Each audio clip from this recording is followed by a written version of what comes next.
Hello everyone, Glenn Chavez here with Choke Lab Media, and today we are doing our very first interview with Fabricio Medici at Lifestyle MMA in Astoria, Queens.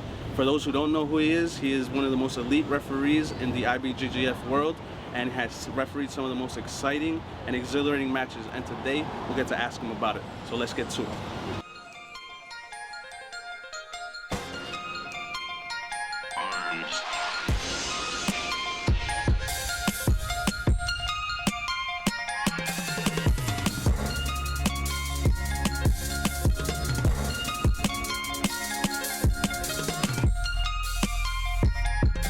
Fabricio, tell me a little bit about yourself. Where are you from, your hometown? Are you married? Any children? I'm from São Paulo, Brazil. I'm married to a beautiful wife, two beautiful children, Isabella, Noah, my wife's Camila. Beautiful family, thank God. Great. How did you start training? I started training back in 1999 in Brazil because Jiu-Jitsu was popular at the time. I was young, I wanted to train before, but I only was able to start training when I got my first work permit at 16 years old, and then I could find a job and afford to pay classes and start training back then. Okay. Who did you receive your black belt from? I had a pleasure to receive my black belt from the hands of Giva Santana, John Collector, back in 2008. 2008. To my knowledge that you competed before? I competed a lot, yeah. What is the most prestigious you received in a competition? Back in Brazil, I competed and I won a couple times a state championship in São Paulo, like a national league that we had for gis and for gi and no gi, with few tournaments over the year that you accumulate points and then you end up being overall national championship. There's different federations back in Brazil, so they're going to be like different nationals and different state championships. I also placed third on Pan Am's IBJJF in 2007. That's right after 2008, and then right after that I received my black belt. You said you competed in no gi and gi? No gi, yeah, no gi and gi. Which do you have a preference? I used to like no gi a lot back then and train a lot no gi. But I'm in love with this. There's no way that you're good on no gi only if you don't train Jiu-Jitsu with the gi. This is more traditional, I believe, in gi. Okay. So I like both a lot, but I think would you say it's very common for people beginning Jiu-Jitsu to like the no gi first and then fall in love with the gi later? Is that a common? I think it is. We see a lot of mixed martial arts schools now, MMA. People training MMA, they start off no gi. What I don't like it, what I don't believe on it. I believe people need to go to the basics first, put their gi on, and learn basics with the gi first. When and why did you decide to referee on the World Championships rather than compete in them? Since a white belt, I was always involved with federation back in Brazil, working as a scorekeeper first, the ring coordinator. At the end of my purple belt, I remember I started doing start as a trainee, as a referee, doing some kids matches, some white belts matches, and then I don't remember exactly the year, but I remember it was end of my purple belt. And from then on, since then I'm doing a lot of refereeing. You mentioned the Brazilian Federation and IBJJF. Is they very different? Are they similar? How would you say they are different? IBJJF also runs in Brazil as CBJJ, but there are other federations in Brazil. They have CBJJO, CBJJE, many other federations that run tournaments in Brazil. They even do their World Championships and Pan American Championships. Not the same level of tournament and same level as competitors as IBJJF run, but they also have their tournaments. And you've competed in both? I have competed in many different federations back then. Do you think one is more rigorous, tougher than the other? I would say that the IBJJF, CBJJ is way on front technically. It's on a whole nother level. It's another level of federations. How many black belt finals matches have you refereed? I don't know. Countless. It's been a lot. Yeah, I'm working for IBJJF since 2007. 2007, and I've been done a lot of black belt matches. I lost count how many black belt fights. Is there one match that's like the most exciting that you can think of? I mean, I'm sure there are many. It's been many. It's hard to remember. When you say it, makes me think about different things that might happen on the fight. I remember I had the pleasure at last World Championship to referee something recently. Romulo Barral retiring from his black belt. Okay, so which is that recent, right? Was recent, the last World You Championship. were there? I was there. Awesome. I was the main referee for that fight. He fought Leandro Lo. He fought Leandro Lo, yeah.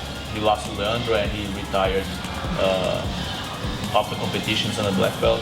How was the atmosphere like there? Like the crowd, like the other competitors, were they paying like homage, respect? Yeah. Like how was that? He's been competing a long time. Yeah, it's really intense. As much as you do it, you start getting used to it. I believe it's just like competing. As much as you compete, you get more experience, and then you're able to relax a little better. But you feel nervous, especially stepping on the mat to be the main referee or one of the referees on a black belt final when everybody's watching. Yep. It's pretty tough. And then it's some controversy. Romulo Barral was a good fight. It wasn't crazy technical on the fight.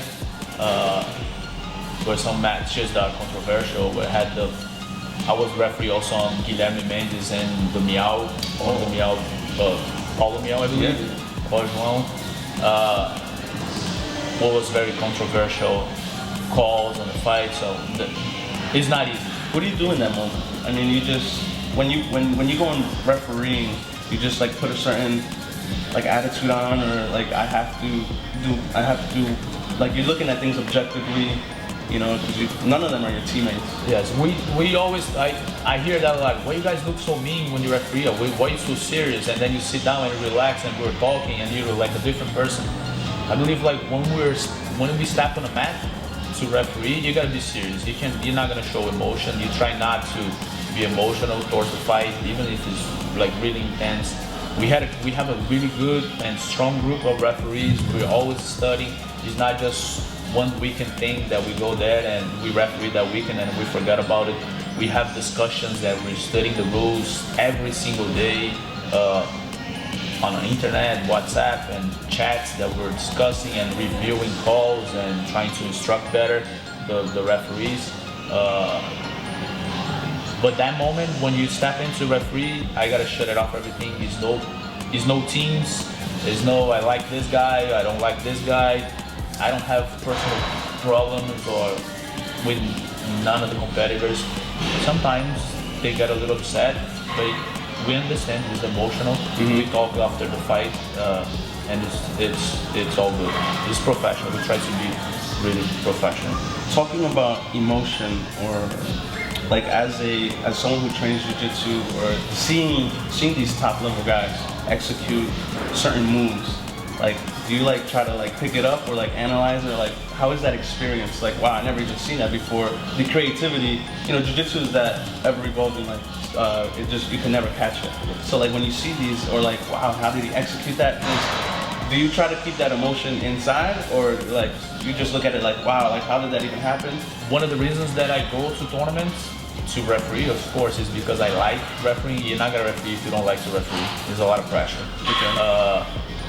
Of course, it's a way to work, so you get paid for it, but it's also to keep my jiu-jitsu evolving and always learning new things. I'm watching. I have the best spot to watch the fights. Yeah. I'm right there, so I'm watching pretty close. I can watch things, see what works, see what they're doing that works, that I can bring to my students. And that's one of the main reasons that I go to tournaments, so I can see all these things and see what they're doing, what the new things that work for different levels, and bring to the school and transfer that knowledge to the students as well. Awesome. My last question here, now that we're currently now in the Olympics, and there's been a lot of talk amongst your colleagues, do you think we'll ever see jiu-jitsu become an Olympic sport? I hope so. I hope one day we can do that. I don't think we're close to do this. You can see it as past results on Pan Ams and World Championship. We still see most of competitors winning or placing and going to podium as Brazilians. I think to go into Olympic level, we're gonna have this.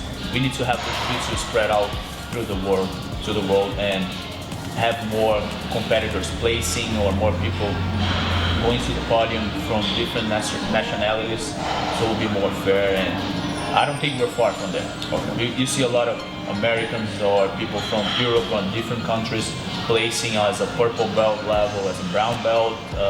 So I think a few more years, we can start thinking on. IBJJF is doing an amazing job keeping the tournaments well organized, pretty fair, always evolving, following the jiu-jitsu. We always evolve towards that main goal. That I won't say just Olympic, going to the Olympics, because I think everybody wants to have a gold medal for the Olympics. Who doesn't, right? Yeah. Especially with the sport that we love, with jiu-jitsu. But I don't think we're super close to it. I think it's gonna take a few more years. All right, well, thank you very much, Fabricio. It was a pleasure.